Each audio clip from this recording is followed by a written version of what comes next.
You're listening to the Greeks Gridiron, live with Ethan Haristodoulou.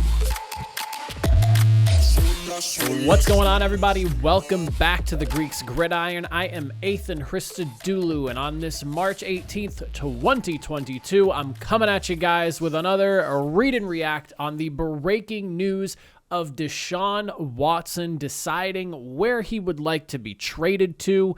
He has officially told the Cleveland Browns, yes, the Cleveland Browns, a team that he told just a few days ago he was not going to be going there, that he would like to be traded to them and that he will waive his trade clause to move on over to Cleveland to be their starting quarterback for 2022 and into the future.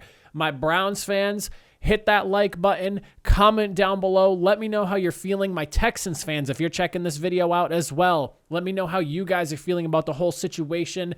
But let's get into the nitty gritty, shall we? So, Ian Rappaport and Tom Pelissero, not too long ago, from the time of me recording this, it was like 15 minutes ago, they announced Deshaun Watson has made his decision in a kind of turn-back move that nobody really expected because he had already told the Browns no, but he is deciding on Cleveland as his future destination. The Browns are going to be trading over 3 first-round picks. That's a massive haul, along with a couple other unspecified picks as of this point as well. And they're also going to be handing over Deshaun Watson a 5-year, $230 million fully guaranteed contract to become the QB of their team as well. This is the biggest fully guaranteed contract in NFL history by about $80 million. I believe the previous record was held by Kirk Cousins because he signed like a deal that was like completely guarantee, or maybe, I don't know, maybe it's not Kirk Cousins. I can't remember who exactly held the record, but it's above it by 80 million. So Deshaun Watson is getting freaking paid, I'll tell you that. But this is a really interesting end game for the Browns because the last few days have been rather chippy between the Browns and Baker Mayfield. Mayfield came out with a kind of like a post a few days ago, basically saying goodbye to Cleveland before the Browns had been told no. And then once the Browns got told no, he turned to them and was like, all right, well, since you guys don't believe in me, just trade me at this point. Like, I don't want to be here. You guys don't want me to be the quarterback. And leaks had been posted about the team wanting a more adult version of a quarterback. So at that point, I mean, the relationship's kind of ruined. I think all bridges are burned there. I never really saw an end result after that happening with the Browns keeping Baker Mayfield. So this kind of resolves that situation. And, you know, shout out to the Browns, I guess, for not really just letting no be the final answer there. I mean, you could have just kind of folded and been like, all right, well, we're not really going to get it. But when they caught wind that it was boiling down to guaranteed money and just how Watson was going to be paid at the new team he would be going to, the Browns realized, oh, we got a ton of money. We can guarantee you every dollar and then some that you're looking for. So shout out to the Browns for just being aggressive and going after the guy they wanted to get.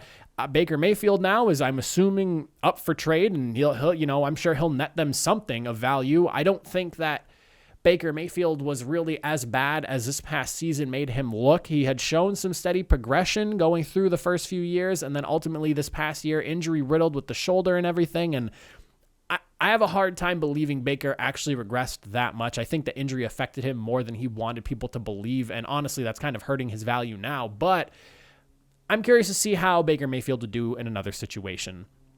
I am somewhat surprised that Watson was willing to go to a team like the Cleveland Browns just because they have a really weird history of not doing great since they reformed in 99, and the handling of this Baker Mayfield situation was not really great, and it really looked like the Browns were headed to blowing up their, you know, first playoff run in however many years, and I'm surprised that Watson decided to pick to Cleveland is all I've really got to say, but the prospect of what he's getting himself into is enticing, so I guess I do understand why. When you look at the offense that the Browns are going to be putting together and on field for this next season, they re-signed tight end David Njoku. They also went after and traded for wide receiver Amari Cooper in a fleece of the Cowboys. I don't know how they got him for the deal that they did, but they got him. You also have the running back duo of Nick Chubb in Kareem Hunt. So, I mean, you've got threats out of the backfield, a receiving number one threat in Amari Cooper, and then you also have a tight end guy. Donovan Peoples-Jones was emerging last year as well. He'll be a complimentary number 2 to Amari Cooper. And, one of the best offensive lines in the league, especially when it comes to the ground game.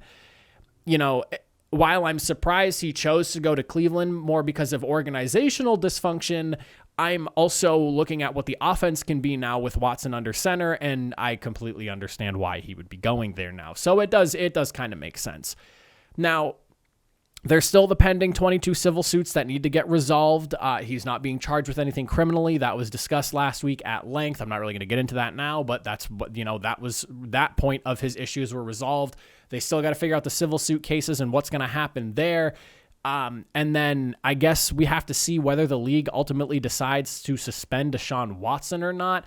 It's interesting because there are people in both camps of believing that Watson will end up ultimately getting some sort of suspension from the NFL, while there are some people who also believe that maybe the league would look at him missing this past season as kind of like a suspension already served because he missed an entire season because of the whole situation.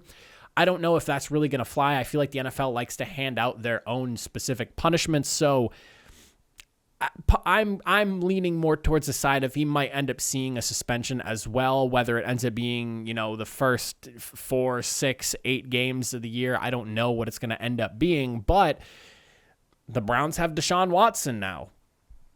I can't believe I'm saying that. That was not the scenario that I thought. I've been kind of like pre-putting stuff together to, for the release of this, just thumbnails and whatnot with the Falcons and Saints. And now I have to throw something together for the Cleveland Browns, and here I am. So, Browns fans, let me know what you guys think in the comment section down below. If you're excited, hit that like button and hit that subscribe button because I'm doing read and reacts all week long to all the big free agent signings and whatnot as we roll into the weekend. And let me know what you guys think. I appreciate you guys for watching. Shout out to the Dog Pound. You guys got your guy. Let's see what you do with Baker Mayfield now. Catch you guys next time. Have a good one.